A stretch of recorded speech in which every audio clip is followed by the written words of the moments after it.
The Nigerian Shippers Council is now better poised with responsive systems in place to help you and other shippers get seamless, stress-free transition for your clients' goods from point A to B. Today at the Nigerian Shippers Council, timeliness, orderliness, transparency and efficiency is all we care about. Put your complaint through to our helpline 0818-888-8895. Visit us at number 4 Ayodele Shoyode Lane, Apapa, Lagos, or reach us on www.shipperscouncil.gov.ng. Nigerian Shippers Council, we meet you at the point of your need. Nigerian Shippers Council, we meet you at the port of your needs.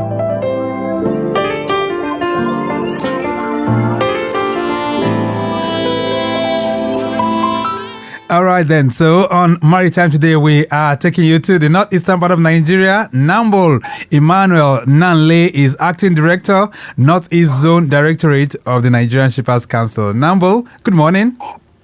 Morning, thanks for having me. All right, so which part of the northeastern part of Nigeria are you located right now? I'm in Bauchi. Bauchi, okay. So what does the weather look like in Bauchi this morning? It's clear this morning. The skies are clear, so obviously the sun will soon be coming up. Okay, all right. So you're speaking with us thousands of kilometers away. But let's kickstart this conversation by doing what we normally refer to as concept clarification. So take our listeners through your functions as the Northeast Zone Acting Director. Right. Thank you so much for having me. What I do here as the Acting Zonal Director is, number one, ensuring the smooth day-to-day running of Council's activities in the zone in collaboration with my colleagues. Okay. Overseeing the articulation and implementation of enlightenment programs. Oh, okay. We have another connection challenge there. We'll try and see how we clean that. Bauchi is such a distance away from here. And hello, can you hear me now? Okay, all right. Still trying to see how we clean that up. But I can tell you, those of you that are coming in from the inner part of the corridor this morning, from the roundabout, linking up with Ogolonto, is still looking good from what we can monitor here. Hello? Yes, I can hear you now. Are you hearing me? Yes, go ahead. Yeah. Ensuring shippers' requests, complaints, and inquiries are promptly and satisfactorily treated either at the directorate level or head office. Okay. To coordinate the activities of state shippers associations in the zones. Assist with successful implementation of the national policy on marine and blue economy. And finally, any other responsibilities that are assigned to me from time to time. All right, so it seems as if you have a handful of activities that you have to deal with on a daily basis. But for those who are not familiar with that geopolitical zone, Namble, which states make up the Northeast? Okay, the Northeast Zonal Directorate comprises of the following states: Adamawa, Bauchi, Borno, Gombe, Taraba, and Yobe, respectively. Then we have 2 area offices under the zone. Okay. You have Yola area office taking care of Taraba and Adamawa states. Okay. And then you have Maiduguri area office taking care of Borno and Yobe states. And then we have here the Zonal Directorate, which is in Bauchi, coordinating these activities. Right. These are very, very big states. Taraba is a state that is over 54,000 kilometers in terms of size. Borno is over 72,000 kilometers. So we have massive states within the northeastern part of Nigeria. And if we were to do some form of assessment this morning, how would you assess shipping services within that zone? Yeah, undoubtedly, the zone is the widest and the biggest in terms of geographical configuration. The shipping activities here, as you may be aware, is good, is high, because the zone is endowed with so many resources, ranging from minerals and agricultural resources. We also, from time to time, on a quarterly basis, conduct what we call data capture on exportable agricultural products to ascertain their availability, volume of sales, and prices. This forms reliable data for intending exporters of these products. Okay. In addition, the zone is blessed with so many manufacturing companies that participate in one or more form of import and export. We have the likes of Sebori Farms in Adamawa State that are into production and export of dairy products and juice. Adama Beverages, producers of Faro Water. Highland Tea in Mambila Plateau in Taraba State. Okay. We have Sahelian Granites in Bauchi, Align Cables. Also in Bauchi, we have AYM Shapa, who is into importation of truck heads, among others. Wow! So you can imagine that there are so many importers and exporters here, and are doing so well. Indeed, the president of Bauchi State Shippers Association exports almost on a monthly basis tomatoes and the rest of them to London. Wow, that's massive. So lots of shipping activities are taking place within the northeastern part of Nigeria. That's what it means. Indeed. All right. Indeed. So let's talk about the infrastructural development projects that you have within the northeastern part of Nigeria. Can you just give us an idea, a sneak preview of what these development projects are? Yeah, basically, we have, through our effective engagements and monitoring, you have the Potiskum Vehicle Transit Area, which is currently at 95% completion. We've had to really collaborate with the state government through our monitoring activities to ensure that this project is brought to this level of completion. And by the grace of God, we are looking at this year for its commissioning. All right. We also have in Maiduguri one of the gazetted sites of the proposed inland dry ports, concession to Mrs. Mitford, Nigeria Limited. The project was gazetted in 2006 alongside 5 others. Okay. To say that, the insecurity in the Northeast Zone really affected the project.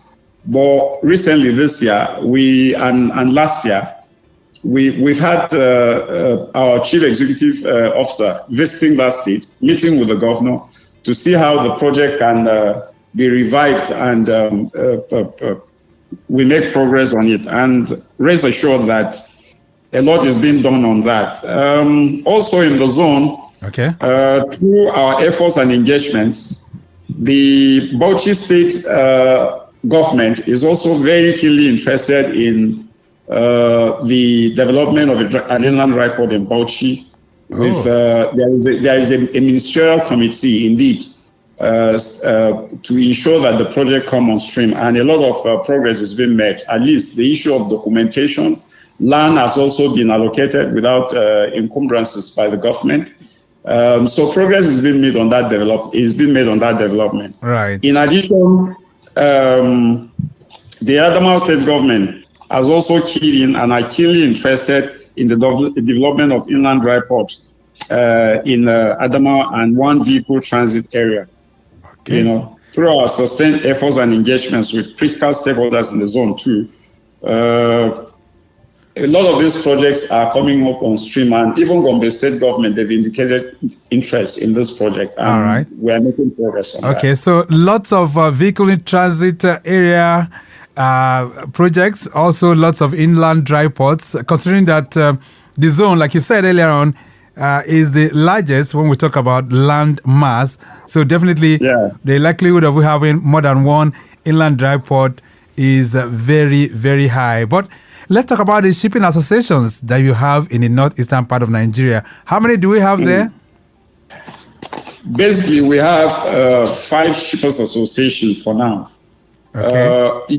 The one in Borno, Maiduguri, Borno Shippers Association is also in collaboration with Yobe State. So you have one association in Borno covering Borno and Yobe State. And it's very active, very viral. I think the last time, you spoke with it, you interviewed the president. Yes, that's and very true. They are doing very well. And then you have Taraba Shippers Association, you have Adamawa State Shippers Association, you have Bauchi State Shippers Association. We are at the point of conducting an elections by the grace of God before the end of this year for Gombe State Shippers Association, which is very vital, very viral, and one of the most endowed states in the zone. All right. So you also had interview with we did a program with Manga. That's right. That's very correct. So very vibrant Shippers Association that we have there. So, but what's the relationship that the Shippers Associations have with you as the coordinator of that zone from the Shippers Council? Our relationship with the Shippers Association in the zone has been very cordial and engaging. You know, we hold regular meetings and organize sensitization programs for them. Through such programs, we bring them up to date on emerging trends and global best practices in shipping. Other than that, when I came in February as the acting zonal coordinator, I've had to undertake visits to renowned stakeholders, particularly importers and exporters, and relevant government agencies such as the Central Bank of Nigeria, NAFDAC, and the rest of them, customs, so that together we can ensure that the shipping here is done most efficiently and cost effectively. And that's what we've been doing. So we have a very robust relationship with all the Shippers Association. And when they want to organize their programs or whatever, we're there with them to give them a guide and then to give them information that is relevant to them. And they also network amongst themselves to ensure that their shipping is done in the best way possible. Right. So let's talk about the resources, the mineral resources that we have in the northeastern part of Nigeria. Can you just give us some of them? Yeah, the zone here is sitting on solid minerals, and basically you have some of them. You have like kaolin, you have like gypsum, you have tantalites, you have a lot. In fact, particularly Bauchi is sitting on solid minerals, and these solid minerals are exploited for exports. Right. Okay, then. So we'll talk about that. Lagos Traffic Radio 96.1 FM. This morning on the program, we are X-raying shipping services and businesses in northeastern Nigeria. And Nambol Emmanuel Nanle, who is the acting coordinator of the Nigerian Shippers Council Northeast Zone, is our guest. We're going to take a short break right now. When we return, it'll be time to hear from you, and then we'll also find out from him, really, what does exports look like for shippers in that particular zone? These are many more we'll be reflecting on. Plus, we'll be hearing from you too on 08099120777. A brief break, we'll be back. Nigerian Shippers Council, they to serve you well. No matter the problem, we go solve them for you.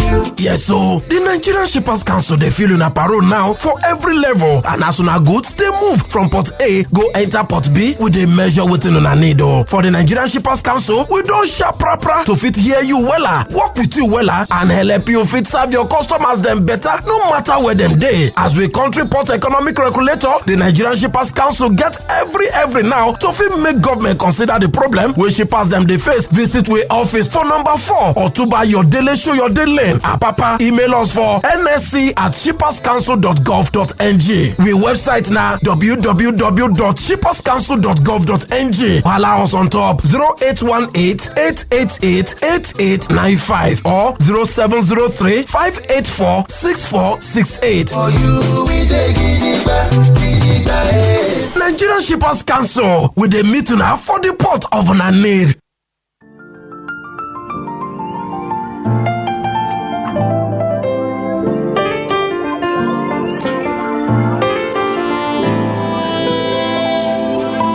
Lagos Traffic Radio 96.1 FM. This is Maritime Today, and I still have my guests all the way from Bauchi this morning, and I'm talking about the acting director of the Northeast Zone of the Nigerian Shippers Council. That's Nambol Emmanuel Nanle. All right, so report coming in from the control room says within the Ejigbo corridor, we have offloading of granites for construction of the road.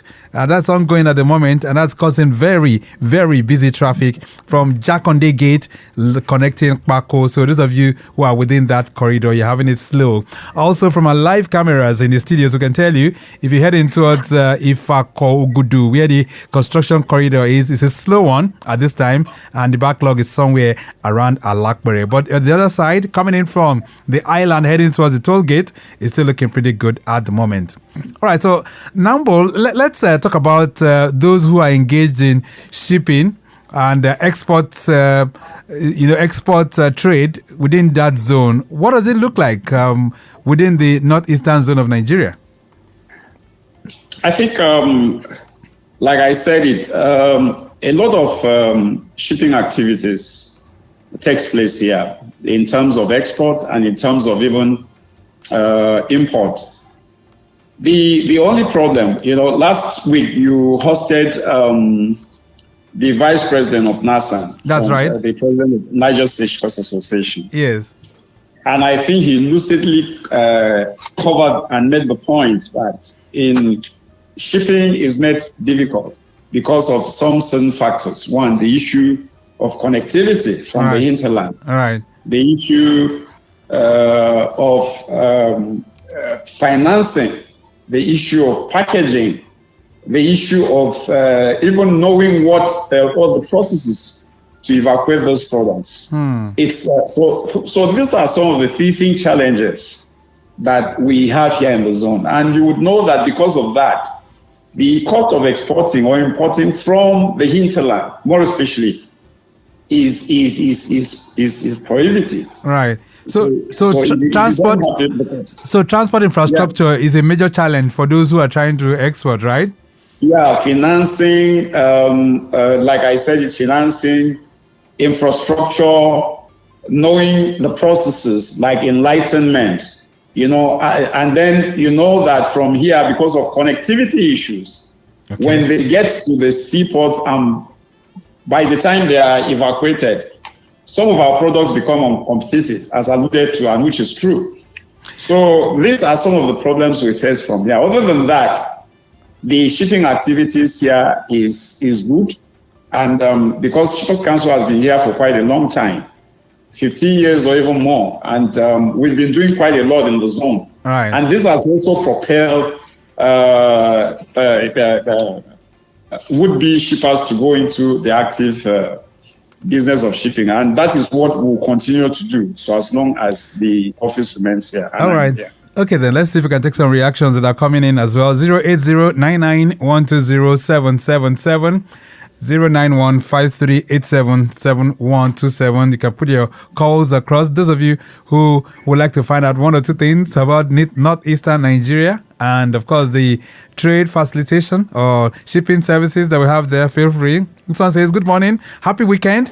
How can traders protect themselves from being cheated by middlemen in the shipping process? Christopher is sending that one in. Well, do we have middlemen who are within that zone that are also part of the trading process? Yeah, well, if you take maybe Tantalite from here, most of the people, from my experience, is that the agricultural products you'll find in Dawanau Market in Kano, right, agricultural products from here. Oh. The solid minerals that you find sometimes in Jos are solid minerals from Bauchi. Wow. And these are things that are undertaken by middlemen. Okay. And therefore, in the process, you find some of them cutting corners, and then some of them undoing those who are into active production of products for export or the exploration of these solid minerals for export. Okay. So what do we do in our own case? That is why we are here, and the enlightenment programs we've been organizing is to tell the people of this zone that when you have these commodities, this is the way you can go about it on your own, to be able to add value, to package very well, and then process for export. And when you come to the actual process of exporting, that this is what we can do for you, and this is what you can do. All right. To be able to avoid some of this. Okay, let's take some more reactions. 08099120777. This one says, sir, do you think the inland dry port projects will really solve the problem of distance from seaports? Juwon from Akute sending that one in. Thank you very much, Terry. To a very large extent. You would now ask yourself why the dry ports in the first place. The dry ports were basically and primarily established to decongest the seaports. Number two, instead of, it's like bringing shipping services closer to the shipper. Okay. Is it for everything that I have to go to the seaport in Lagos, Warri, Sapele, or Port Harcourt to do the actual act of shipping? No. Once I have a dry port in Bauchi, it then means that it's a port of destination and discharge. So what it means is that from the confines of my house, I can sit down here and wait for my container in Bauchi. Okay. So the container is not tampered with at the seaports. The seal is not even broken. No inspection. So it's the same features. It's the same features that you have in the seaports that you have at those inland airports. It's just that it is called dry because there is no water body. Okay. So essentially, it does the same thing. So the dry ports, if they were to operate optimally, will really solve the problem. Help. All right. So we're having more reactions. This one says, "Good morning, Victor. Some of us believe that the Northeast is left behind compared to Lagos or Kano. What's been done to balance things?" Alaji Yahya is sending that one in. Thank you so much, Alaji. Another one here says, how are farmers in the Northeast who want to export products like what? Sesame, okay. Sesame and gone Arabic supported by your office? Bala is asking that question. Thank you so much, Bala. So, is the Northeast left behind quickly because of time? Yeah. To what the first speaker said, he's right, because you cannot compare the coastline. You cannot compare the seaports, the areas around the seaport, with the areas flying the hinterland in the act of maritime shipping. Okay. Truly so. But that gap is being breached by the establishment of our offices in these locations. Number two, that gap is also being highly breached by the establishment of dry ports. You are aware that the Dala Inland Dry Port is fully functional. The Funtua Inland Dry Port is fully functional. The Kaduna Inland Dry Port is fully functional. All right. And so if that gap is now being breached, such that what you have in Lagos probably is what you have in Kano and Kaduna. Right. So farmers that are in the Northeast, how are they assisted by the council to export their products? Like I earlier said, we organized enlightenment programs. In Bauchi here, as in every state in the zone, we have these the state's export facilitation committees, which were strongly members. And each of these venues and programs that are organized, we go there to really, really enlighten, even offer advisory services, even offer protective services to stakeholders, particularly importers and exporters. And so in fact, even educating them on the processes and procedures and documents that are involved when export and import is being done. And so we are doing a lot. All right. We say our doors are open 24/7. Which is very good. We have our office in Bauchi. We have another one in Maiduguri. We have another one in Yola. Okay. So feel free, walk into our office, whether it's Benesit, whether it's Tumatu, whether it's anything. We are there 24/7 to assist you in liaison with the Export Promotion Council. We have to leave it at that for now, at Namble, and I'm hoping that one of these days I'll have a time to, visit your office, and then we can also x-ray some of these services that we're talking about. It's nice having you on the program. Thank you so much. You're welcome and welcome any day. Thank you so much. All right, then. And I've been speaking with the acting director of the Northeast Zone for the Nigerian Shippers Council, and I'm talking about Namble Emmanuel Nanley. And of course, we've been able to x-ray the shipping services and businesses within that particular zone. We have to go. The program this morning has been produced by Mike James, and I'd say a big thank you to Dio Anthony. Also, maximum shout out going out to Rebecca Adamu, who's Assistant Director of Public Relations for the Nigerian Shippers Council. Of course, Remy Aloko is of our social media unit. We do appreciate you. And our executive producer is Tayo Akonle. You can connect with the Shippers Council on all their platforms at NG Shippers. My name is Victor Oteri. Have a splendid weekend. Bye.